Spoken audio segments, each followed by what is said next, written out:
You're beautiful. You're beautiful. You're beautiful. It's true.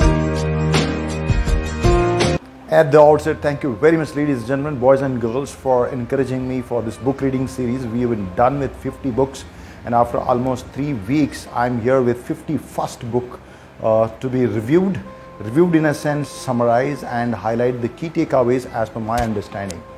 The illustration which you have just seen, well, it's not about cabin crew, air hostess, it's about what they are carrying at such great ease. Yes, ladies and gentlemen, boys and girls, that one of the greatest designs, yeah, to simplify our life, to carry some baggage on wheel. Otherwise, it's so very cumbersome, right? So there's so many such designs, yeah. Maybe they have, evolved from what we call as, the jugaad, yeah, the need of an hour, and somehow you are able to plug those gaps, and then it got into more scientific angle, more innovations, it became more desirable, viable, feasible, right? Yes, ladies and gentlemen, boys and girls, I'm talking about design thinking process, design thinking, yes. I myself, a design thinking practitioner, as certified by KPMG, Design Thinking Practitioner, as certified by KPMG last year, 2021.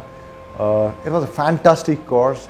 I practiced. Before that also I was quite interested, and I used to personally look at the things, look at the processes, in most empathetic manner. So I got this course, and as we know, most of us are well aware of design thinking process. It's about, first is empathize. To empathize people, look at the problem areas from their point of view, yeah, try to understand the problems and try to get into the solutions. Yep, yes. So it's basically empathize, then define in a sense, involve people, various roles. If it's an organization, if it's an organization or maybe department, see how people look at, maybe because many minds, many thoughts, and we can converge into certain, well-defined, viable, desirable, feasible solution. So empathize and define is basically, we are going, it's basically to create, and then to ideate. Ideate is basically then, share ideas. Before that, you generate ideas. You basically, diverging, converging. Yeah, that's a kind of ideation, arriving at some well-defined solution. Yeah, within the given budget and so on and so forth, well sustained in the future. Yeah, it's not just, it becomes very good, part and parcel of our effective system. It can enhance the system, it can streamline the system. Yes, so that is about ideate, and the next step is prototype. It's basically mock-ups, yeah, pilot tests, yeah, all kinds of experiments. At the very final stage, you are creating a prototype before you roll out, and then definitely roll out. That's basically testing. Sometimes it is before going for commercial go live or public go live, you can have a test go live. Yeah. So this is the process, and keeping this in mind, design thinking, the genesis of design thinking is basically having that heart which is very, very empathetic.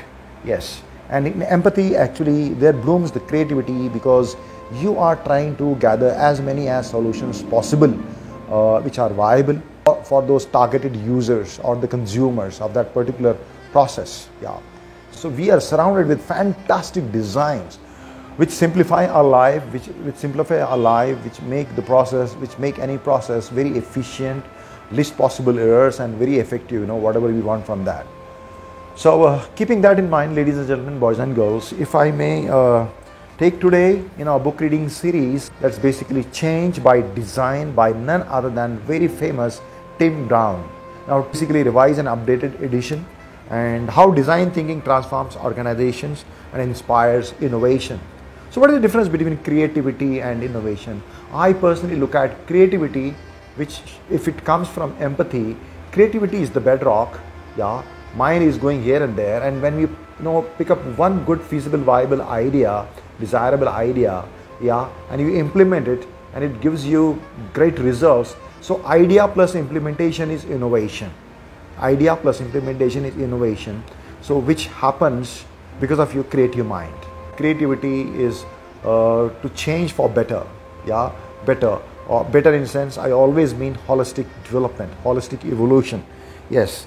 So Tim Brown, ladies and gentlemen, boys and girls, Tim Brown is CEO and president of IDEO, ranked independently among the 10 most innovative companies in the world.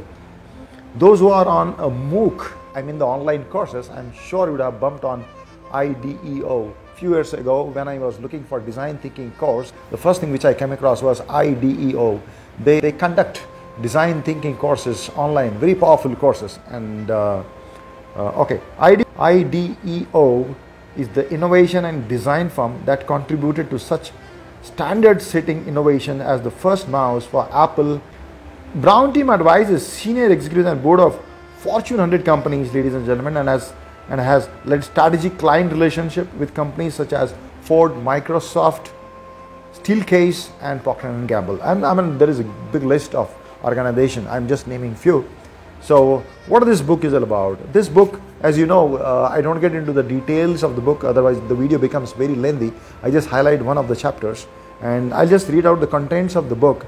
And the contents of the books are altogether 11 chapters, ladies and gentlemen. What is design thinking? Yeah, just now I told about the design thinking process, right from empathize, define, that's basically to create, ideate, a prototype, and then test. Yeah.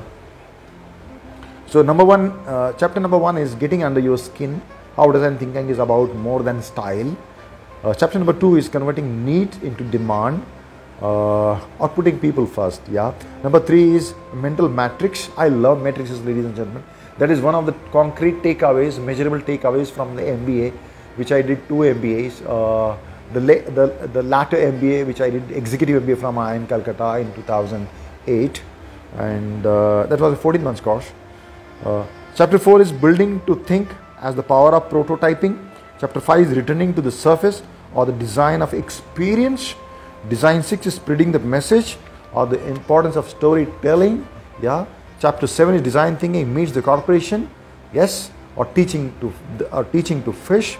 Chapter 8 is the new social contract, or we are all in this together. Chapter 9 is design activism, or inspiring solution with global potential. And chapter 10 is designing tomorrow, today. And chapter 11 is redesigning design. So let's get into this redesigning design. Okay, page 249. Page 249. Redesigning design. There are certain things which used to be super hit in the past, but somehow they become obsolete because of the rise or the advent of new technology, or maybe the new pattern emerging, or the new trends. People also get bored to certain process. Yes, even certain faces they tend to get bored. As you have seen on social media, the digital marketing, we need to keep revamping. We need to keep it more entertaining so that we can make them attentive enough even for 5 or 6 seconds, then our job is done. Yeah. And how it happens when you blend it with great sense of humor, entertainment, and great insights, applicable practical insights. Yes. So there are many things, for example, even when it comes to attire, the bell bottom comes in, then it fades out, then it comes in. Yes. So the redesign of outmodel social systems. Even when we look at today the education system, because of the COVID, which has taught us that the optics of the situation are like that, we may have to go for the blended version. I mean, the offline and the online. If we can blend it and be prepared for the future challenges, isn't it? So maybe that model will be more successful. I'm just keeping my fingers crossed, but that's what is forecasted. That's what is strongly felt by most of the educationists and most of the stakeholders when it comes to education sector. That's basically the optics of the situation. So the revival of participatory democracy, the design of cities as the automobile age draws to get a close. So there are many points. Basically, humanizing artificial intelligence, smart machines and big data, how we can do that more creatively, biotechnology and designing for the beginning and the end of life, converting from a linear to a circular economy. So redesigning, the first chapter is basically redesigning institutions, isn't it? So this is a wonderful piece of book, but you need to implement, you need to practice. This is not just mere theory. If you try to theorize, then it will not work. You need to actually implement.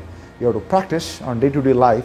You need to get completely soaked, immersed 24/7, and then you will see the wonders how design thinking.